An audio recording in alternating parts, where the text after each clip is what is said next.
Hello everybody, this is the third video I am preparing on fiscal policy. We'll start with an instrument of fiscal policy, public expenditure. That is the money spent by the government, expenditure by the public authorities, that is the government at all levels, central level, state level or by the local government. And the purpose of spending this money is satisfaction of collective needs of the citizen. That means promoting welfare of the people of the society, be it economic welfare or social welfare. It means the expenses incurred by the public authorities, that is the central, state and local government, either in protecting the citizens, for example defense, or in promoting their economic and social welfare. Social welfare means society, living standards, improving the living standards, better housing, better sanitation, etc. And economic facilities means that which helps the business of a country. Money spent for welfare in any form, economic or social, or for protecting the citizens is termed as public expenditure. We then move on to the types of public expenditure. The first one is direct and transfer expenditure. Now, direct expenditure means, direct expenditure is also termed as non-transfer expenditure. It means the government spends money and gets something back in return. It relates to that expenditure which results in creation of an income or output. For example, the government purchased a machine, used it in production. Goods manufactured can help the government in earning an income. So, when the government gives something, it receives back something. That is known as non-transfer expenditure or direct expenditure. Transfer expenditure means one-way transaction. Expenditures in which there is no corresponding transfer of real resources in that particular year itself, at least. For example, pension, the amount of money which the government gives to a retired person as pension, for which it receives back nothing. This is known as transfer expenditure. The next one is developmental or non-developmental. Developmental means money spent in such a way that it will benefit the country. It will develop the country, be it economic or social. And non-development means money spent on general services, not for any type of development. Development, it contributes to development, it does not contribute to development. Third one, it is productive because it will add to the flow of goods and services. It is not concerned with, or it does not lead to an increase in the productivity. The third type of public expenditure is productive and unproductive. Productive expenditure is the expenditure which increases production of goods or services. For example, education. If a person is educated, he can produce more number of products. If he is healthy, he can produce more number of products. Hence, this comes under productive expenditure. Unproductive expenditure is necessary, but it does not increase the productivity. For example, money spent on maintaining the law and order of a nation.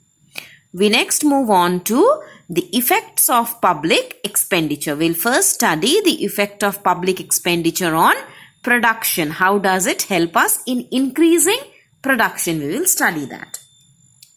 Now, public expenditure, when it is spent on defense, administration and developmental activities, money goes to the people. Okay? People receive the money. When they receive the money, they will demand for more goods. When they demand for more goods, why will they demand for more goods? Because their income has increased. As they demand for more goods, production will increase. The second way,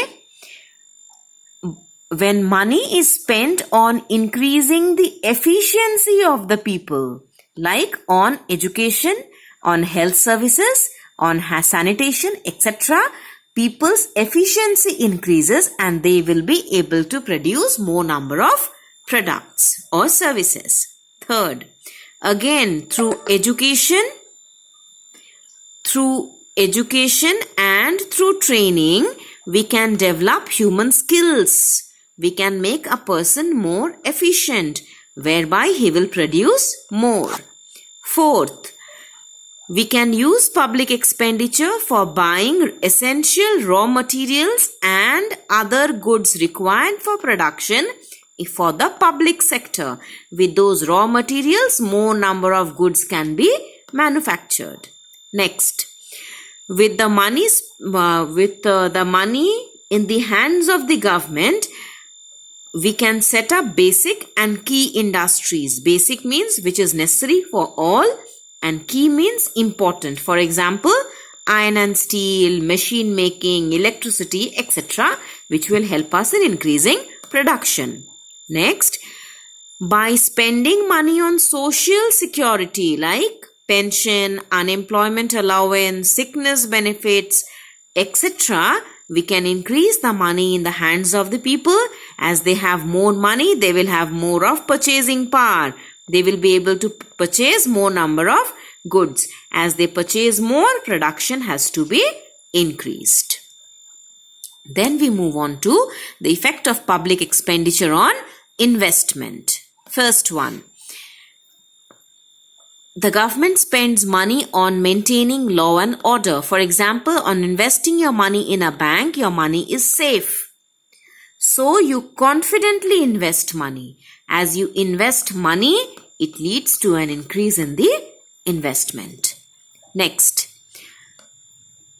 we create human capital through public expenditure. How is human capital? A human being is made a capital by providing education, sanitation facility, health facilities, etc. That means a human being is turned into a factor of production. That process is known as human capital.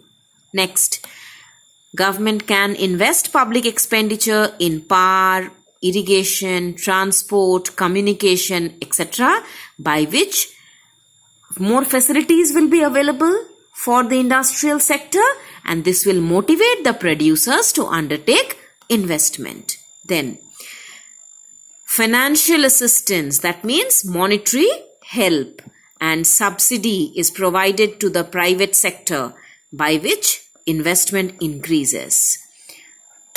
Then we move on to the effect of public expenditure on income distribution. Some are rich and some are poor. How can we equate the income earned by the people?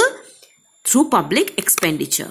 First, whatever money government earns through taxes, the welfare schemes should be so designed that they provide more benefit to the poorer sections.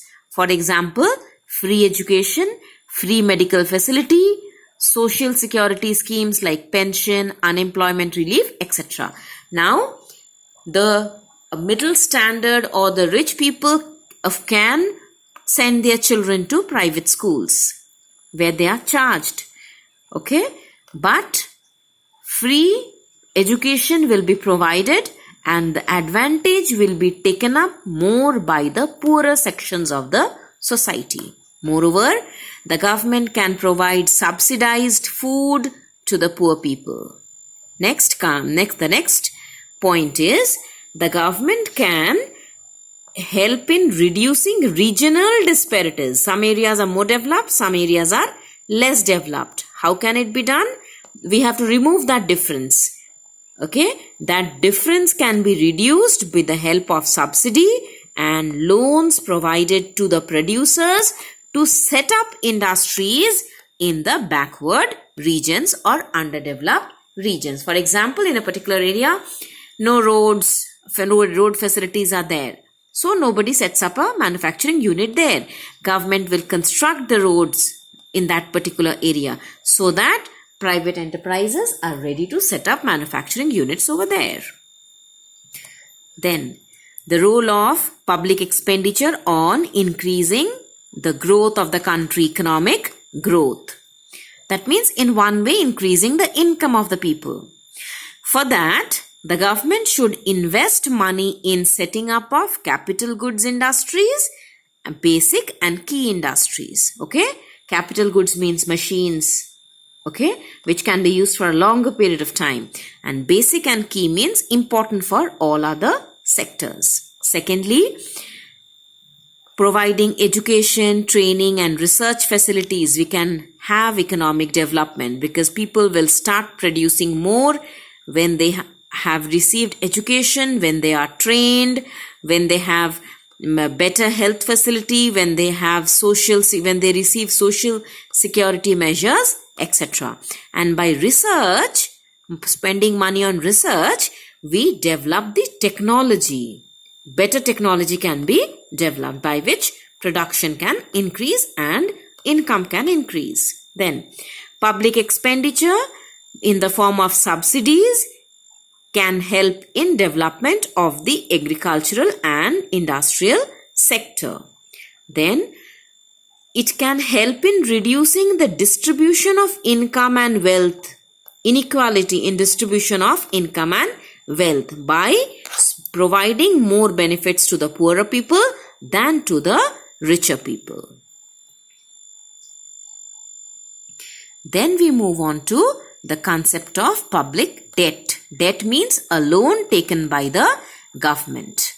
Okay, when the government falls short of funds, it borrows. From whom? From the banks, from government organizations, or also from individuals. Whenever a government borrows, it is termed as public debt.